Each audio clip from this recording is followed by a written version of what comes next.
Every inch handcrafted. I'd like to invite Donna Bringenberg to come up for a second and make a few comments. Donna is the project manager for the Peace Mural.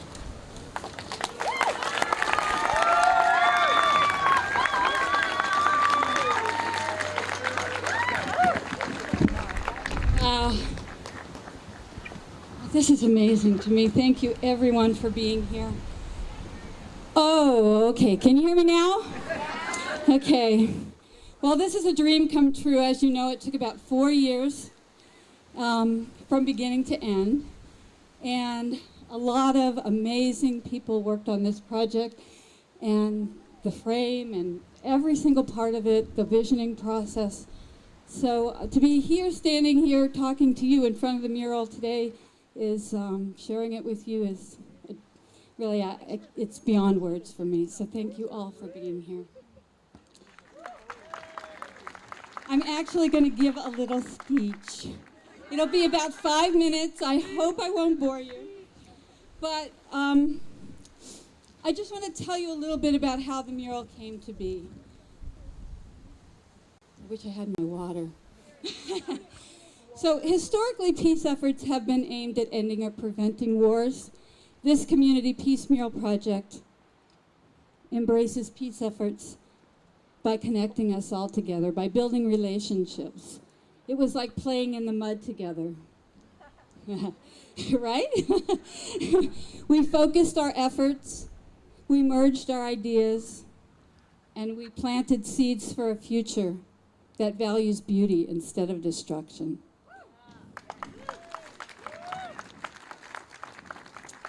This mural is a creation and a manifestation of our commitment to world peace and our willingness to do something about it. Yeah.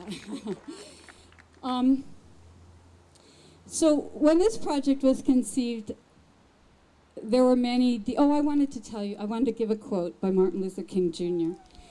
He said, "Peace is not merely a distant goal that we seek, but a means by which we arrive at that goal." So I'll say it again. Peace is not merely a distant goal that we seek, but a means by which we arrive at that goal. So this project, when it was conceived, it had many goals, but mainly it was a simple plea. For me, I was saddened by the pain and destruction on the planet and frustrated that I couldn't do anything to stop it. Every day I would cry on my way to work listening to the news, and then I got tired of crying. I decided to do something, anything, So, so I was lucky. All these people here who helped work on this project, they did this. I had the idea, but they did this. In 2001, the Season for Nonviolence Youth Task Force was formed. This is the season between January 30th and April 4th that marks the season for nonviolence that marks the memorials of two very effective peacemakers, Martin Luther King Jr. and Mahatma Gandhi, whose lives were dedicated to seeing that others would not suffer through oppression. While serving on that task force, I was reminded of a mural project I'd worked on several years earlier in San Francisco at a peace conference. I wondered if we could do something like that similar here in Mount Shasta. So, we did. But as you can imagine, there were many details to consider. And so, first of all, I had to find an organization that was willing to accept funding. The Siskiyou Arts Council was a perfect fit. There are several board members here today. Thank you for your commitment and your acceptance and your support of this project from beginning to end. And then I had to find somebody who knew something about ceramics. When I first met Jenny, it was an amazing fit. I immediately knew that her knowledge and her enthusiasm for the project was what was needed to make this project move forward. So words can really not express how I feel about Jenny. I mean, not only was she an amazing partner to do this project with, but also a great friend. I made a great friend in the process. Okay, now I might have to, I'm ad-libbing a little, so I might have to get my notes out. Okay. So Jenny and I both felt the mural take on a life of its own when the community started getting involved in it.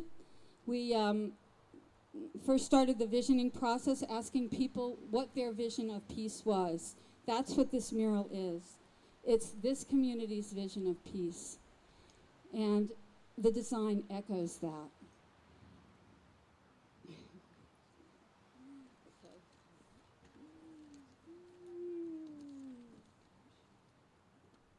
Also, there were several people who were instrumental who helped infuse the dream even before the mural creators got their hands in the clay.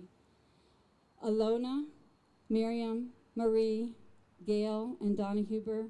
These 5 women and I met weekly for almost a year to bring the project into the public eye and to raise funds. Without their help, I really doubt we would have gotten very far. Thank you. Yeah, definitely. They deserve that and more.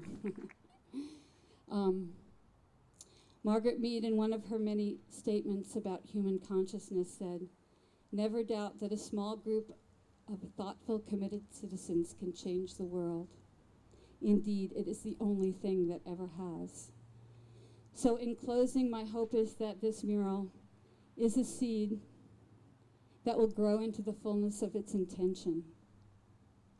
Mount Shasta is already a city of peace, a destination of refuge, and today a tangible link to citizens around the world committed to a peaceful coexistence.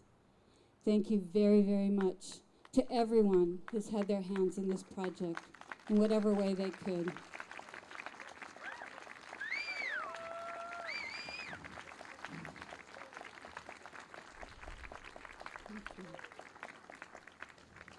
This is what happens when people cooperate with each other. Thank you very much. Now, actually, as you can imagine, there's a lot of people to thank, and I roped Mark into doing this. Thank you, Mark. Okay. Thank you. Well, thanks, y'all. It's a little bit longer than that, actually. When Donna mentions the community spirit involved in putting this mural together, it's quite good. When I was reading the credit lines, you know, it's all over the place. But there's a couple of parties that really need to be identified as major factors over and beyond all the craftspeople and children and people that helped out. And the Siskiyou Arts Council was, I think, the organization that took up an early belief in the nature and the value and the artistic inclination of this project and says, yes, we can be your nonprofit for you. And it was part of the Arts Council to extend the umbrella over the mural project so that they could have an official business presence and receive funding and do all that. So thank you very much to the Arts Council because it worked out just great. And as Donna mentioned earlier, her new friend and lifelong buddy now, Jenny Johnson, is the artistic director for the project. And the art is all of her business up here. And you'll hear from Jenny in just a second. But I had an opportunity to sit down with Jenny and Donna several years ago and did some brainstorming over Donna's table about how this project could come to pass. And I was sitting there thinking about it, and then I was way in the background after that, and now the thing's standing here. I just want to thank Donna for being the project manager and handling the business side. She did a terrific job and made it happen. Now we have to deal with the whole rest of the world, like where in the heck are we going to put this kind of thing? There were a number of possibilities, but this site was identified right off the bat, and there was a big rush to figure out, well, who do we have to talk to get permission? And certainly we had to go to the city council and the city hall to find out what we could do to use this property. And boy, we found out pretty quick that we don't own this property. Union Pacific does. Oh. Well, meanwhile, the city rallied behind the project, and we want to extend a thanks to Mayor at the time, Tim Stearns, for getting the city council and the city hall behind the project. Then ultimately, the city manager, Jeff Bootsloff, and then Keith McKinley, the city planner, and the rest of the city department got behind the project, and that was essential too. Then we had to go to Union Pacific. And that was probably the longest haul, I think, as I recall, in terms of getting permissions to site this thing here, because they didn't even know they owned the property. But we said, you do, and can we use it? Well, okay, eventually it was a year and a half of negotiations or something like that to get Union Pacific to come around. After saying no, they finally said yes, thanks to some persistence. So particular thanks to Ray Perry and Dave Wickersham, the local regional managers for Union Pacific, because they got behind the project and got the corporate buy-in. When we first started cooking the clay and had to fire all the ceramics, they had to have a kiln. So there was a kiln that was bought years ago and had to have a place to set that up. And the first place that it was set up was in one of the temporary structures behind the elementary school as a place to get it going. So Steve Metrovich and the elementary staff, school secretaries there, made that happen and donated the space and a lot of the Mural project to bring in all the wiring and do all the custom stuff we could so they could start using the kiln there. So it got set up behind the school. So thanks for the elementary school staff for getting behind it and making that happen.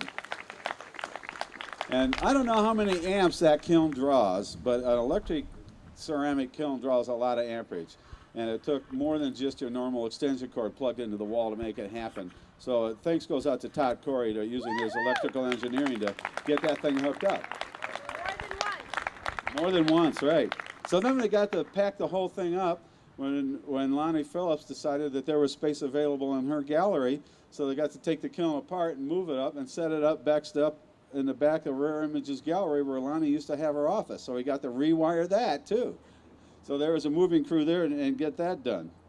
Now, where'd all the money come from to pay for all this stuff? Well, certainly it was community donations out of our pockets, hundreds of dollars that way, but in particular financial support came from Leadership Siskiyou County, the Shasta Regional Community Foundation, the McConnell Foundation, the Steiner Foundation, the San Francisco Foundation, and the Norris Foundation. So we had a lot of foundation support that came online. Eventually, the work got started and hundreds of people filed through Lonnie's gallery up there.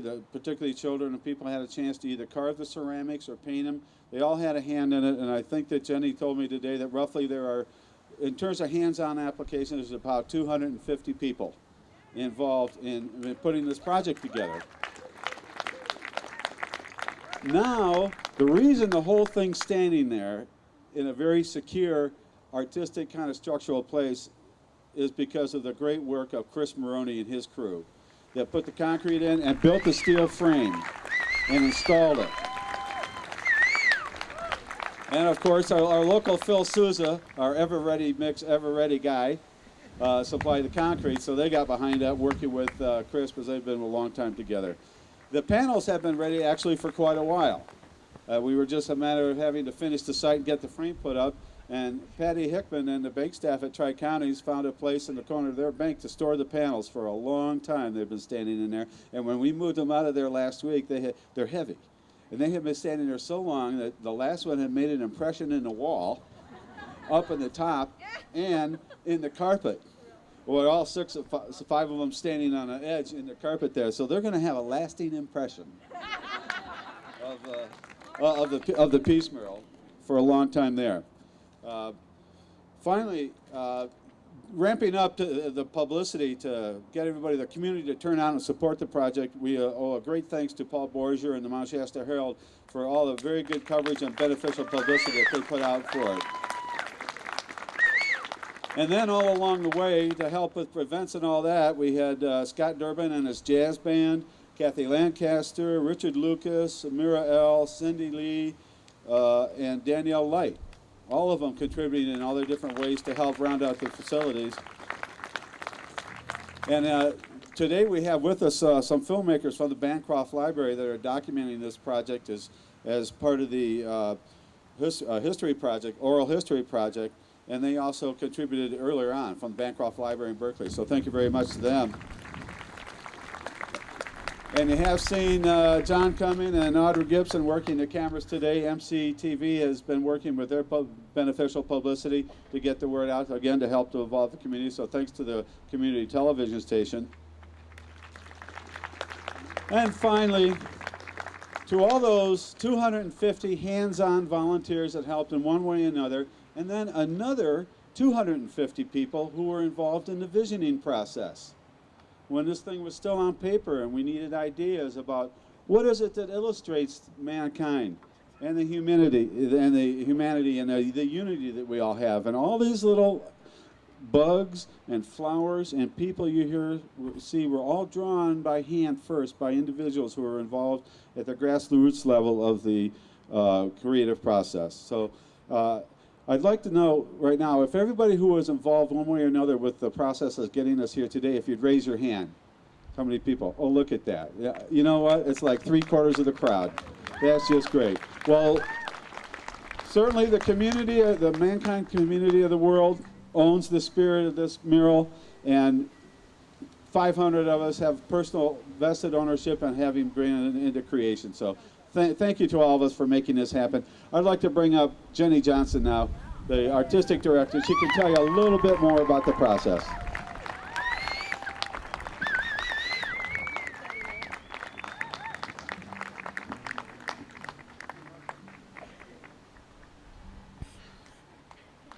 I'm a little nervous because this is so important. It is so, it's just so good.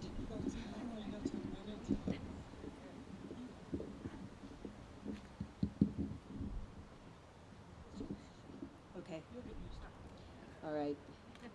Once again, thank you for coming to help us celebrate. Okay.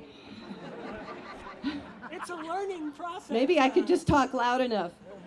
Let me remind you, when I was first talking about how to make this, and I had most of these faces looking at me like you are right now, and I was not nervous. But I wrote down what I wanted to say, so if I got up here and just became completely an idiot, that at least I might be able to read. So that's how I'm going to try and do it, and I may ad-lib a little. And let me say this too, if anyone has any questions about how this structure, this piece of art came to be, I'd love to share with you the process, and I'm proud of it. All right, choosing what to say right now has been monumental. It's been the most difficult part of the mural process for me. There's so much to say, and it's so important.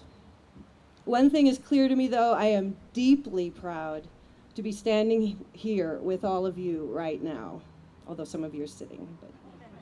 And I greatly respect and thank you for believing in me as I escorted you through this project. And let me take this moment to warmly thank my family, my husband Sid, and my daughter Jessie. As I gave my time and soul to this project, they totally supported me and joined me when they could. I always will recognize that as a blessing. And I have to say, I wrote this down, and it is so true, but most of the faces in this crowd feel like my family. And on a lighter note, only family could I call on for some of the tasks that we had to perform to make this mural.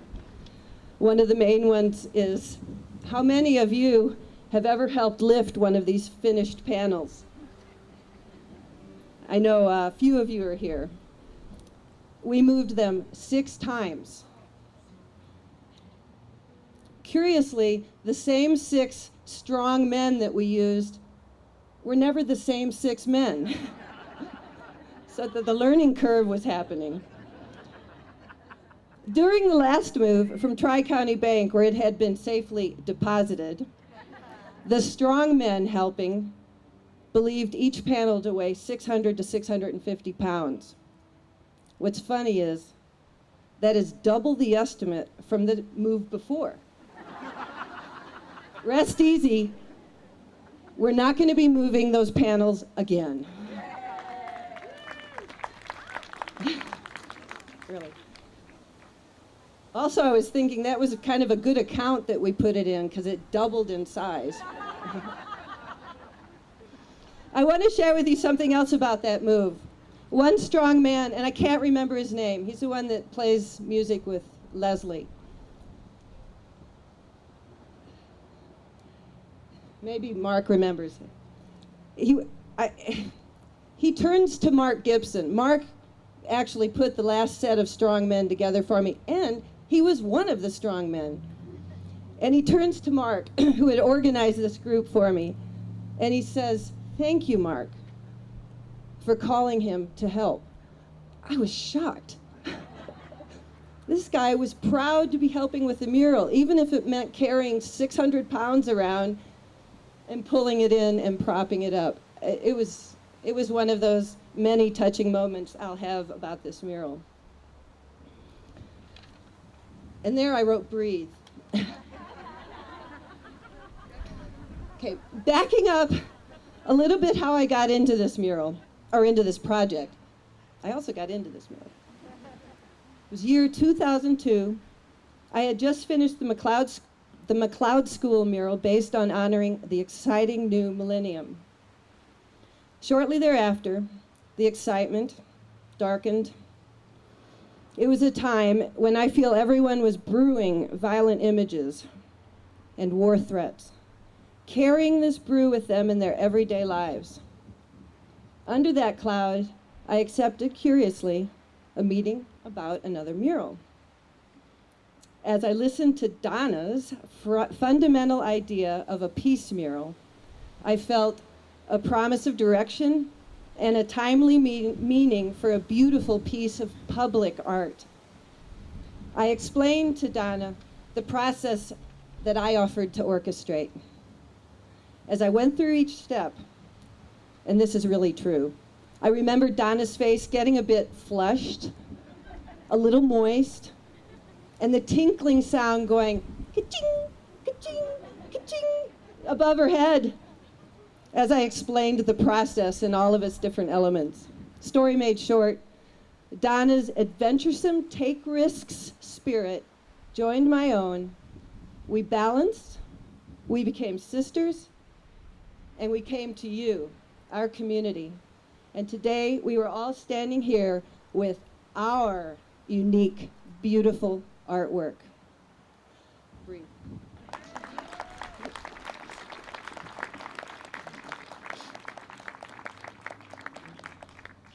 Big, influential art usually is left up to individual masters, just a few voices heard.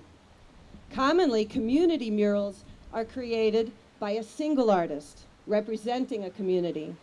One goal regarding our mural process was to give ownership to the group.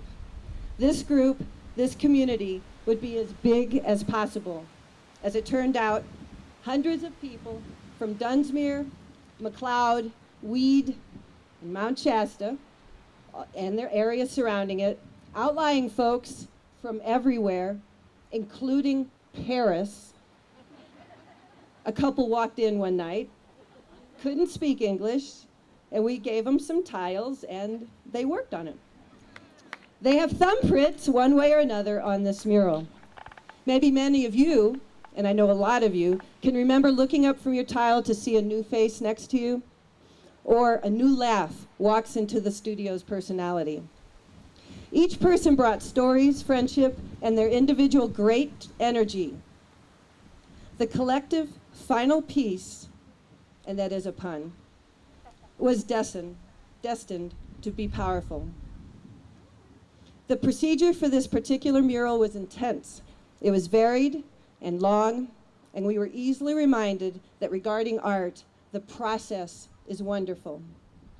Love the moment. Do some of you remember when we were starting to pound our first slab of wet clay? Picture 10 to 12 bodies rounded over an 8x12 slab of wet clay on the floor, pounding with both hands, the resulting rhythm singing high energy. It was tribal. We completed the monumental task at hand with seeming ease. Remember how beautiful the wet clay slab was with just our handprints in it? We all got to experience pride, our own and everyone else's, as different elements were completed. I will never forget Scott's spark, his sparkle, as he handed me one of the very first finished sculpted tiles to be placed on the board. It was Saturn. His grin spoke clearly to me about the greatness of this process. He went on and he created all the fish with the same spark and confidence. How about Amanda, a young woman, blind, who painstakingly constructed the word peace in Braille on our 5th panel. She loved doing it. She loved doing it so much that she took on another panel, this time with figures on it, and she sculpted it. It was beautiful. Amanda's Braille is in English, but on each of the 5 panels, there are 6 words saying peace in 6 different languages.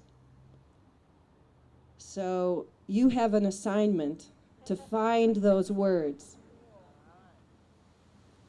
There's another assignment that Paul asked me, Paul Borger, goes, how many tiles are on this mural? I don't know. So that'd be another figure that it would be nice to know. A large group was working one evening. Anne comes into the studio after her job in Wairika, as she did every studio night. This time, she seemed flush and solemn, very rare for Anne Hinchcliffe. She shared with the group that she had had to witness the helicopter bringing a fallen soldier home to Wairika. This was the first fallen soldier in Siskiyou County. Our large group became respectively silent. Finally, Anne broke the silence by saying there was no better way to spend the next few hours than working on this particular piece of art. I remember being a few minutes late one evening to a studio session. Joel had everything out, ready for the workers. Janet was deep into a sculptured tile already. Odada was carving and laughing heartily. Betty was deciding which bug to bring to life. Cindy was mixing a glaze, and Jacob was still working on his owl. The community was really owning this project. There are many stories to share about this creation of this mural. The stories, all venues, sad, scary, funny, touching. I could stand here a lot longer telling more of them. I'd love to, but not going to do it. Most of you could do the same. And by the way, when we go to the stage door afterwards, if you can join us, we might give some open mic time for people to tell some stories if you'd like to share it. Everyone also will have the opportunity to hear many stories through the oral history project that the UC Berkeley Library and the Bancroft Library is doing. And it's a thorough job. They've interviewed many, many people. And they'll be interviewing some more people today. I hope that some of you will allow them to do that. The Mount Shasta Community Peace Mural Project, standing behind me, nearly 4 years old, has left the nest. It's a common word in my household lately. It's standing on its own now, splendidly, thanks to Chris Maroney. In its life, like many pieces of great art, it will project the artist's soul, our message of peace about us, from us, out to the world for generations to come. Well, at least for 4,000 years. Thank you. You know I had a lot more to say, so 9 pages was good. All right, to make sure I get this right, now I'd like to introduce Anna Holub. Most of you know Anna, a great friend to many of us, and she is a peace educator and a forgiveness counselor. And I believe she has written something special that she would like to tell us. Thank you, Anna.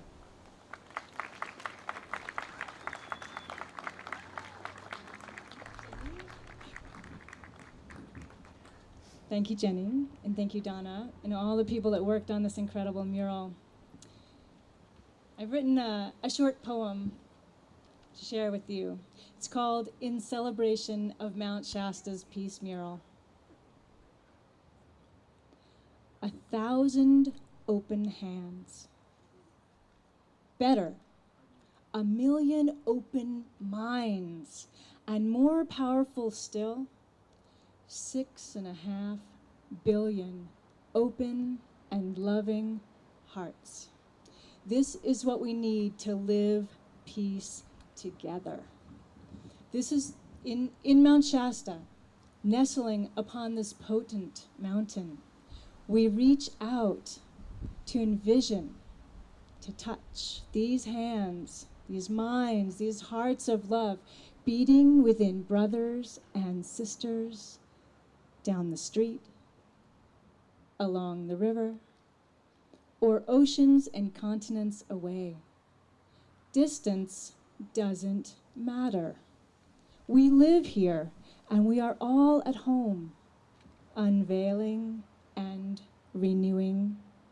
We live here and we are all at home. Thank you.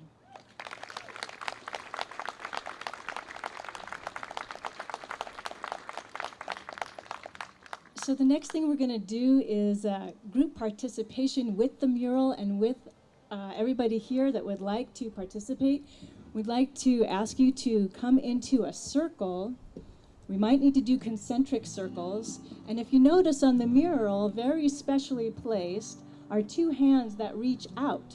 So there's one on this side, there's one on this side, and we're going to make a circle that includes the mural. We're also going to be giving out peace marbles. So make sure you get one. I don't know if we have enough, but you can share. And when you get one, put it in your hand and then hold hands with the person. So we got these peace marbles in our hands. All right? And we'll sing for you while we're